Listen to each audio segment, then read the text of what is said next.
அம்மா யாரோ ஒரு ஜோசியரை பார்த்துருக்காங்க.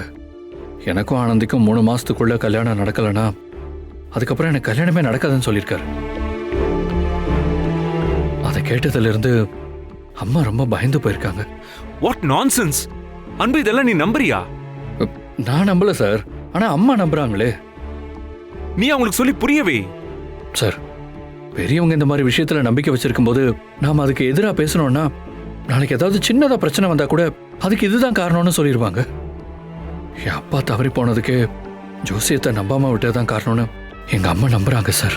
ஓ, இன்னும் 3 மாசத்துல உனக்கும் ஆனந்திக்கும் கல்யாணம் நடந்தே தீரணும், நீ போய் ஆனந்தி கிட்ட பேசுன்னு சொல்றாங்க சார்.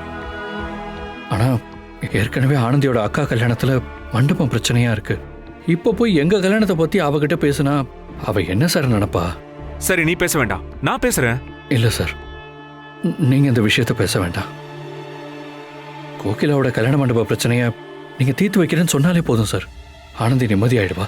அதுக்கப்புறம் சூழ்நிலை பார்த்து நானே பேசிக்கிறேன் சார். நீயும் ஆனந்தியும் எவ்வளவு ப்ராப்ளத்தை ஃபேஸ் பண்ணி இவ்வளவு தூரம் வந்திருக்கீங்கன்னு எனக்கு தெரியும் அன்பு. உன்னோட இருந்தா ஆனந்தி எவ்வளவு ஹாப்பியா இருப்பாங்கிறதும் எனக்கு நல்லா தெரியும். நீங்க ஒண்ணு சேரணும். நான் இந்த பிரச்சனையை சரி பண்றேன். எல்லாம் நல்லதாவே நடக்கும். You don't worry. உங்களை நினைச்சா ரொம்ப பெருமையா இருக்கு சார். உங்க சிச்சுவேஷன்ல யார் இருந்திருந்தாலும் இப்படி ஒரு உதவியை செய்ய மாட்டாங்க சார்.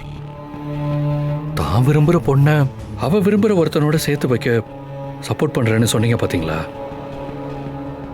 பெரிய மனுஷன் தான் சார். லவ்னா என்ன நினைச்ச? மனசை புரிஞ்சுக்கிறதும் ஒருத்தருக்கு ஒருத்தர் விட்டு கொடுத்து வாழறதும் கூட இருக்கிறவங்கள சந்தோஷமா வச்சுக்கிறதும் தான் உண்மையான லவ்.